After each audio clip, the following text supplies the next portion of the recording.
절대전략입니다. 카카오페이증권 윤정식 부장 연결해보죠. 안녕하세요. 네, 안녕하세요. 네, 오늘 유가증권 시장이 종가 기준으로 사상 최고치 썼더라고요. 그런데 뭔가 시장 분위기는 좀 차분하고 잠잠하고 그렇습니다. 이유도 좀 궁금하고 내일장 어떨지 알아보겠습니다. 먼저 오늘장 한마디부터 알려주세요. 네, 관망하는 시장이다라고 말씀을 드리고 싶은데요. 이 최고치 코스닥도 최고치 나왔었죠, 전일. 그리고 코스피 오늘 최고치 나왔는데 이 사실 최고치야라고 생각할 정도로 그야말로 굉장히 조용한 최고치가 계속 나오지 않나 이 생각이 들고 있습니다. 이 변동성이 이 작년 5월 중순 정도에 1% 넘게 변동한 이후에 코스피 같은 경우는 계속 0. 몇 퍼센트 하락하거나 오르거나 사실 변동폭이 굉장히 적죠.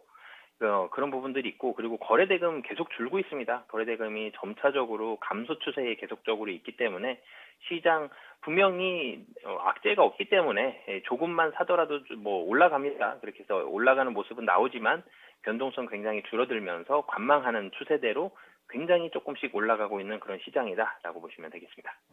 네.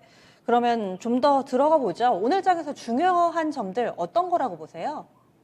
네, 우선은 변동성이 좀 전에 말씀드렸던 대로 변동성이 굉장히 많이 줄어들었고요. 1% 이상 잘 안 변합니다. 해외에서 다른 뉴스가 나오더라도 특정 종목이 크게 변하더라도 1% 이상 변하지 않는 변동폭이 굉장히 적은 그런 시장들, 거래대금도 줄어들고 있고요. 코스닥은 그나마 좀 낮습니다. 코스피보다는 총 금액은 작지만 그래도 시총 대비해서 코스닥 그래도 이 거래대금 조금씩은 있는데 그래도 코스피 기준으로 본다라면 거래대금 계속적으로 감소를 하고 있고요.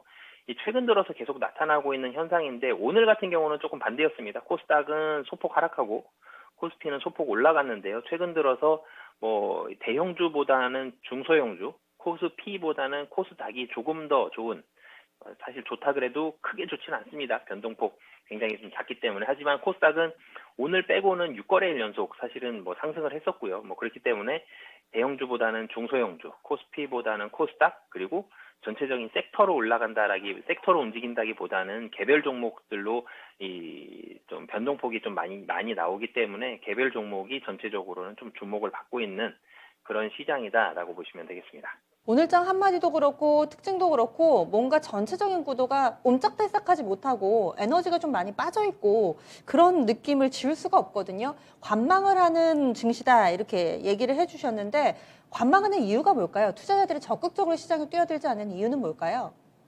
네, 우선은 지금 시장이 어떻게 해야 될지 사실은 방향이 잘 안 섭니다. 이 실적은 괜찮거든요. 실적은 좋은데 사실 시장이 개별 종목이 움직일 땐 실적 얘기를 많이 하지만 시장이 전체적으로 움직일 땐 돈의 유동성의 힘이 얼마나 되느냐 이런 얘기를 많이 하는데 돈을 금년에 미국도 그렇고 우리나라도 그렇고요. 금년에 굉장히 큰 규모로 돈을 풀기는 만만치 않은 그런 상황이고 도리어 테이퍼링 얘기 나오죠. 계속 나오고 이 금리 인상 시기가 조금씩 당겨지고 있는 그런 분위기입니다. 그렇기 때문에 돈이 더 풀리지는 않습니다. 그렇기 때문에 이 돈이 많아야지 주식을 더 많이 사는데 분명히 증시가 국내에서 부동산보다는 증시, 비트코인보다도 증시가 난 것 같은데 그렇다고 드라마틱하게 그쪽 자금이 많이 들어오는 것도 아니고 돈이 많이 풀리는 것도 아니고 그런데 여기서 또 팔자니 실적들이 또 굉장히 좋습니다. 그리고 주식만큼 좋은 투자 자산이 많지가 않거든요. 그렇기 때문에 지금 시장 팔기도 사기도 조금은 애매한 그런 변동성이 줄어든 그런 시장이 됐다라고 보시면 되겠습니다. 듣고 보니까 그렇네요. 예, 애매하다. 그래서 뭔가 좀 한쪽으로 힘의 균형이 쏠리기 전까지 좀 기다리는 것으로 해석을 해주신 건데 이번 주 화요일 지났으니까 이제 수목금 남았습니다. 그 기간 동안에 주요 증시 일정들 정리해 주시죠. 네, 지금 금일 같은 경우 미국 ISM 서비스업 PMI 발표될 예정이고요. 근데 이 서비스 PMI 발표될 예정이고 7월 9일은 중국 생산자 물가지수, 소비자 물가지수 그리고 7월 9일에서 10일 이 G20 재무장관 회의가 있을 예정입니다. 사실은 굉장히 큰 폭의 변동성이 나타날 만한 그런 이슈들, 그런 일정이다라고 보기에는 사실은 크진 않을 것 같고요. 미국 ISM 서비스 PMI도 시장 예상치와 크게 다르게 나올 가능성 적고 중국 뭐 물가 지수는 시장의 영향력이 조금은 좀 떨어집니다. 다른 미국의 최근에 많이 봐야 될 게 미국의 이런 지표들인데 미국의 지표들이 시장 예상치를 크게 벗어나지 않고 있거든요. 계속적으로 시장 예상치 정도가 나올 것 같고 그리고 재무장관 회의에서도 뭐 그냥 괜찮은 얘기들만 뭐 좀 통상적인 얘기들만 나올 가능성이기 때문에 뭐 분명히 보셔야 될 이슈들은 맞지만 크게 변동될 이런 뭐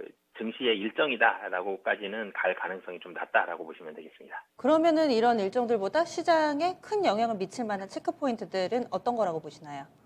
우선적으로는 지금 이 국내에서는 코로나 확진자 추이를 좀 보셨으면 좋겠습니다. 네. 지금 줄어들다가 다시 한번 이 변이 바이러스 때문에 올라갔는데 사실은 시장에서 크게 반응하지 않은 이유는 늘어났다가 뭐 시간은 조금 차이가 있었지만 그동안 계속 줄어들었거든요, 확진자가. 근데 이번에도 과연 그렇게 이전만큼 줄어들지 여부를 좀 보셔야 될 것 같습니다. 여기서 지금 주말 기준으로는 최고치들이 나오고 있기 때문에 지금 여기서 만약에 한 번만 더 늘어나면 1,000명 넘어가거든요. 그러면은 시장이 변동성이 다시 한번 나올 수 있기 때문에 확진자 추이 지금처럼 유지가 되는 정도라면 괜찮겠으나 지금보다 더 늘어난다면 좀 주의를 해봐야 될 것 같거든요. 그래서 코로나 확진자 추이가 어떻게 되는지 여부. 그리고 지금 거래소가 금일 같은 경우 올랐습니다.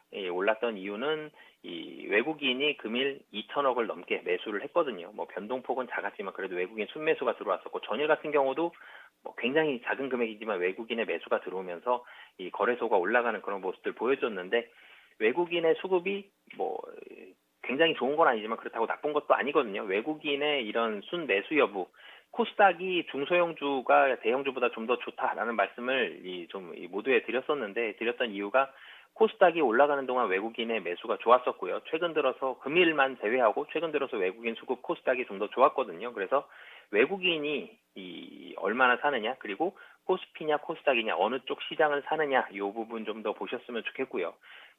거래 대금이 계속적으로 줄어듭니다. 계속적으로 줄어들었을 때는 개별 종목들 중소형주 이쪽으로 강세가 계속될 가능성이 높은데요. 거래 대금이 뭐 당분간 좀 크게 늘어나기는 쉽지 않은 상황이기 때문에 이 중소형주의 강세 여부도 좀 더 체크를 하시면 좋을 것 같습니다. 네.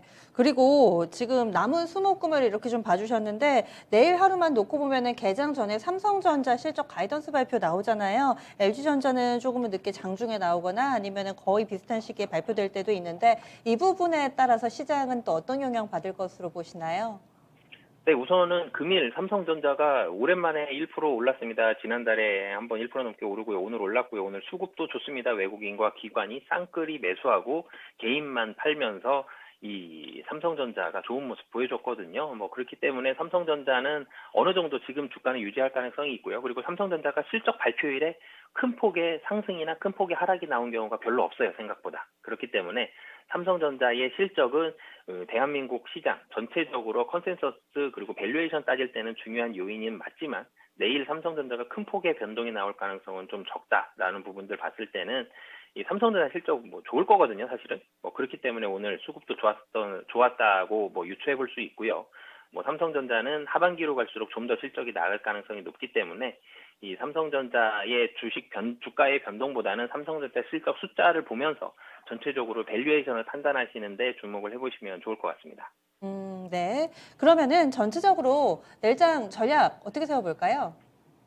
네, 지금 사실 국내 시장을 본다라면은 집에서 보는 뭐 케이블 TV에서 무료로 방영해주는 영화를 보는 그런 느낌입니다. 이 영화가 굉장히 재밌는 블록버스터도 아닌데요. 그렇다고 끄기에는 아깝습니다. 지금 앞부분 본 게 좀 아깝거든요. 그렇다고 계속 볼까 말까 이런 좀 고민하는 그런 시장 같은 느낌이 드는데요. 그렇기 때문에 이 대형주가 움직이고 대형 섹터가 움직이고 시장이 움직이고 이런 부분들이 나오기보다는 개별 종목과 중소형주만 움직이는 굉장히 좀 심심한 좀 어떻게 보면은 이 멈춰 있는 시장 같은 그런 느낌이 많이 들고 있습니다.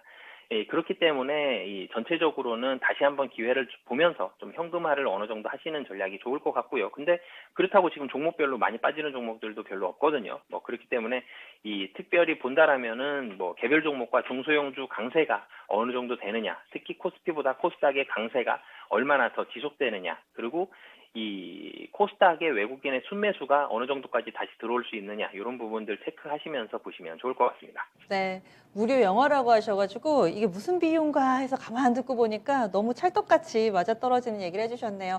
끄기는 좀 아쉽고 그렇다고 계속 보자니 그렇게 막 재밌지는 않고 앞으로 또 흥미진진한 전개를 기대해 보겠습니다. 오늘 함께 해주셔서 고맙습니다.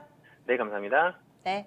앞으로의 시장 방향성에 있어서 코로나19 확진 환자 수 데이터 보자 얘기를 해주셨는데 매일 아침 9시 구간대 발표되면은 저희 또 생방송에서 바로바로 말씀을 드리고요. 이와 관련된 내일 일정으로는 오는 8일부터 적용될 수도권의 새 거리두기 방침이 내일 또 발표가 됩니다. 그리고 개장 전에 삼성전자 실적 가이던스 발표 있고요. 이런 부분들, 그리고 금융위 정례회의도 열리는데 여기에서 삼성생명 이제 대주주로 이 삼성 일가, 오너 일가 패밀리가 등극을 할 수 있는지 여부 이런 부분에 대한 측정도 있을 거라고 하니까요.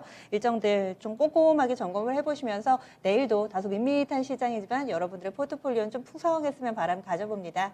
이어지는 시간 진짜 쉬운 진단에서 여러분들의 종목 고민 해결해 드리니까요. 이 시간도 노크해 보세요. 지금까지 다양한 투자 판단에 대한 도움 말씀드렸고요. 종목의 상승 하락을 보장하지는 않습니다. 지금 남부지방에는 비 아직 많이 온답니다. 그리고 수도권에는 내일부터 다시금 또 장맛비가 쏟아진다고 하니까요. 미리미리 대비해 보시고요. 전 여기서 인사드리겠습니다. 고맙습니다.